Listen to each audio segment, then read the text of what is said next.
হাদিসে পড়েছি, কিতাবে পড়েছি, আর বাস্তবতা এই নামাজ আল্লাহ পাক যেন না পড়ায়। কারণ হাদিসে আছে আল্লাহ পাকের সাধারণ নিয়ম হচ্ছে তিনি রাত্রে বৃষ্টি দেবেন, দিনে পরিবেশকে সুন্দর রাখবেন। কিন্তু বর্তমানে পরিস্থিতি এরকম কেন? এর পিছনে কারণ হচ্ছে আমাদের নিজেদের আমল। আল্লাহ পাক কোরআনে বলেছেন,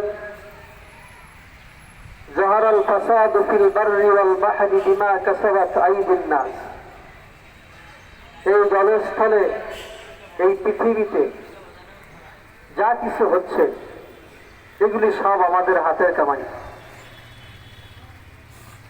অতিবৃষ্টি, অনাবৃষ্টি এটি আমাদের হাতের কামাই।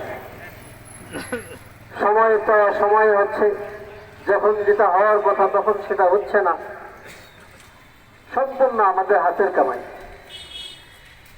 তো এই ইস্তেসকার নামাজ আমরা পড়ব, কিভাবে পড়ব, এটা আসলে কেন পড়া হয়, কেন পড়া দরকার, এই বিষয়ে আমি যে একটি কথা বলছি। আমাদের মাঝে ঐতিহ্যবাহী বড়বন মাদ্রাসার মোতায়েন আছেন, আরো অন্যান্য ওলামা ইকরাম আছেন। তো যেহেতু সময় দেওয়া হয়েছে 10টায়, আর হয়তো বা কিছু লোক আসতেছে, আস্তে আস্তে 2-4 মিনিট সময় যদি আমরা দেরি করি, রোদের তাপ খুব বেশি একটা না, কি বলেন ভাই? গতকালের চাইতে কম। তো 5-10 মিনিট দেরি করা আমার মনে হয় এটা আমার জন্য কষ্টকর মনে হচ্ছে না, যদি আপনারা কিছু মনে না করেন। মুহতারাম হাজরিন, এই সালাতুল ইস্তিসকা কেন? এই বৃষ্টি আল্লাহ পাক বান্দার উপরে খুশি হয়ে নিজেই দিতেন, রাত্রে দিতেন বৃষ্টি, দিনের বেলা সময় সুন্দর রাখতেন, আবহাওয়া সুন্দর রাখতেন। মানুষ বাজার করবে, দোকান করবে, ক্ষেত খামারে যাবে। দিনের বেলা আকাশ পরিষ্কার রাখতেন, রাত্রে আল্লাহ পাক বৃষ্টি দিতেন। এটা হলো আল্লাহ পাকের সাধারণ নিয়ম। কিন্তু বর্তমানে এই পরিস্থিতি হওয়ার মূল কারণ হচ্ছে আমার আপনার গুনাহ।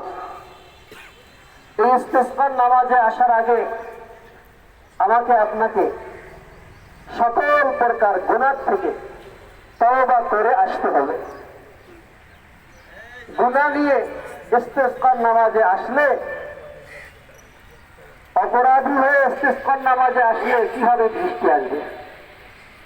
আমাদেরকে সর্বপ্রথম যে কাজটা করতে হবে, ইস্তিসকার নামাজের আদবের ভিতরে লেখা আছে, প্রথমে যে কাজটা করতে হবে সেটা হলো গুনাহ ছেড়ে দিতে হবে। এবং পাশাপাশি গুনাহ 2 প্রকার। একটা হলো আল্লাহর হক নষ্ট করার কারণে গুনাহ, যেমন আমি নামাজ পড়িনি, রোজা রাখিনি, ইত্যাদি ইত্যাদি, মিথ্যা বলেছি, গীবত করেছি, ইত্যাদি। আরেকটা হচ্ছে হুকুকুল ইবাদ, বান্দার সাথে দুর্ব্যবহারের গুনাহ। আমি যদি বান্দার হক নষ্ট করে থাকি, ইস্তিসকার নামাজের আগে, বৃষ্টির জন্য হাত উঠানোর আগেই মানুষের হক, মানুষের পাওনা পরিশোধ করার কথা বলা হয়েছে।